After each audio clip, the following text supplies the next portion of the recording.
작년 제가 서울에 휴가를 갔습니다. 가족들이랑. 아이들이 워낙 놀이공원 가고 싶다고 해서 서울 쪽에 휴가를 딱 갔습니다. 근데 갔는데 첫날에 가는 김에 어차피 저녁에 도착할 거니까 별빛 정원 우주에 들렀다 가자 이렇게 이야기가 됐습니다.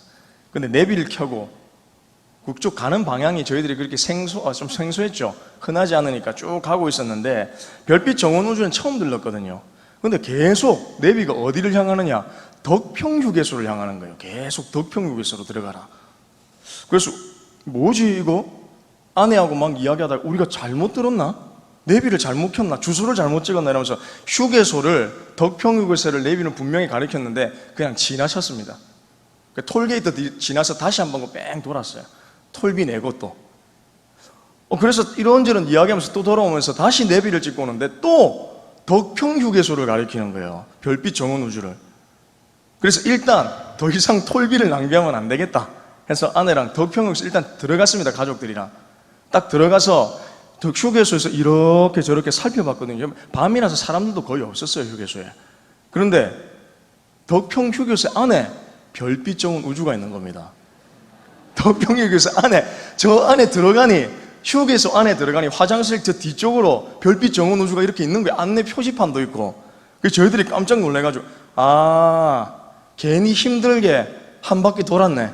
그냥 내비 말 듣고 우리 그냥 따라올 걸. 괜히 의심했다. 이런 생각이 듭니다. 내비는 여러분 틀리지 않게 안내했죠. 근데 의심은 누가 했냐? 우리가 계속 의심한 겁니다. 잘못됐을 거야. 우리가 잘못 찍었나? 내비가 우리를 지금 잘못 인도하고 있나? 안내하고 있나? 계속 그 생각한 거죠. 근데 진짜 내비는 덕평휴게소를 찍은 겁니다. 별빛 정원 우주가 그 안에 있었기 때문에. 제가 왜 이 말을 하냐면 성경에서 우리에게 말하는 내용이 이와 같다는 겁니다. 성경은 한결같이 우리에게 무엇을 이야기하느냐? 승리를 주시는 이는 오직 하나님이시다 라는 공식을 변함없이 우리 가운데 선포합니다. 하나님을 의지하면, 하나님을 믿으면 승리가 보장된다. 이걸 공식으로 우리 가운데 이야기하는 거예요. 단 한 번도 그리고 성경에서는 틀린 적이 없습니다. 성경의 인물 가운데서 하나님을 의지하고 믿었을 때에 패배자로 살아갔던 사람은 단 한 명도 없습니다. 그렇게 성경은 기록하지도 않았습니다. 그런데 그것을 의심하는 것은 항상 누구냐? 우리입니다. 여러분에게 묻겠습니다. 우리에게 승리를 주시는 분이 하나님이심을 여러분 믿으십니까? 그럼 설교 끝인데요. 더 이상 설교할 필요가 없는데. 오늘 본문 앞에 내용은 이렇습니다. 이스라엘 백성들이 하나님의 명령대로 신광야를 떠나서 르비딤에 거하게 됩니다. 그때 마실 물이 없는데 백성들이 모세를 원망하면서 막 불평하죠. 이것을 하나님을 시험하는 행위나 마찬가지였습니다. 그 위에 모세는 하나님의 말씀에 따라 지팡이를 들고 호렙산에 있는 반석을 쳐서 물이 나오게 되죠. 백성들의 마른 목은 죽일 수 있었지만 7절에 보면 그들이 여호와를 시험했다라고 성경은 기록하고 있습니다. 즉 하나님을 시험하는 사건으로 남은 겁니다. 그리고 오늘 읽었던 8절에 이스라엘이 모세를 원망하고 하나님을 시험했던 그 르비딤에 있을 때에 우리가 잘 아는 오늘 본문의 내용, 아말렉과의 전쟁이 일어나는 겁니다. 이때 여러분 모세는 누구를 대장으로 삼느냐? 전쟁터에 여호수아를 대장으로 세우고 사람들을 택하여서 전쟁에 참가하게 하죠. 여호수아가 백성들을 이끌고 싸울 때는 모세는 무엇을 했습니까? 아론과 훌을 데리고 산 위에 올라가 지팡이를 든 손을 높이 듭니다. 이것을 우리는 대부분 무엇으로 표현하느냐? 하나님께 기도하는 모습으로 우리가 알고 있죠. 그런데 여러분 이때 전쟁 중에 특이한 현상이 발생합니다. 11절을 우리 다 같이 한번 읽어볼까요? 11절입니다. 시작. 모세가 손을 들면 이스라엘이 이기고 손을 내리면 아말렉이 이기더니. 아멘. 모세의 손이 올라가면 이스라엘이 이기고 손이 내려가면 아말렉이 이깁니다. 매우 특이한 현상입니다. 전쟁 중에 저 멀리서 여러분 어찌 보면 전쟁과 상관없는 행동을 하고 있는 겁니다. 모세가 손을 들고 안 들고가 여러분 그렇게 중요합니까? 우리가 현실적인 안목을 봤을 때에 앞에서 당사자들은 전쟁을 치르고 있는 군인들은 여호수아와 다른 백성들인데 그들이 직접 현장에 뛰어들어서 아말렉과 싸우고 있는데 모세는 저기 떨어져서 그냥 손 들고 있는 겁니다. 여러분, 이것을 봤을 때에 손을 들고 안 들고의 문제를 통해서 전쟁에 이기고 안 이기고, 여러분, 이게 크게 상관이 있겠습니까? 그렇게 중요합니까? 전면에 나서서 싸우는 사람은 여호수아입니다. 그렇다면 여호수아가 전면에 나서서 어떤 전술과 전략을 가지고 어떤 무기를 가지고 싸우는가가 훨씬 더 중요한 일인데, 성경은 전혀 다른 관점으로 승리와 패배를 우리 가운데 언급한다는 겁니다. 모세가 손을 든다는 것은 우리가 분명히 얘기했죠. 기도한다는 의미인데 이런 겁니다. 하늘의 하나님을 의지하며 간구한다, 즉 기도한다. 모든 것을 맡긴다는 의미입니다. 이러한 모습을 우리에게 보여주는 것은, 성경이 말하고 있는 것은 다른 의미가 아니죠. 아말렉과의 전쟁이 전면전에 나서 있는 이스라엘의 전쟁이 아니라 여호와 하나님께서 친히 싸우시는 하나님의 전쟁임을 보여주는 사건이, 여러분, 바로 아말렉과의 전쟁입니다. 전쟁은 너희들이 하고 있는 것 같지만 그 뒤에서 싸우시는 분은 누구시냐? 승리를 주시는 분은 누구시냐? 여호와 하나님이시라는 사실입니다. 그리고 13절과 14절에 보면 결국 이스라엘이 승리하게 되었고, 모세는 이러한 승리의 일을 책에 기록하고 여호수아의 귀에 외워 들리게 합니다. 이것을 기억해라는 것이죠. 알고 있으라는 겁니다. 그리고 하나님께서 아말렉을 없이하여 천하에서 기억도 못하게 하시겠다고 분명하게 선언하고 선포하셨습니다.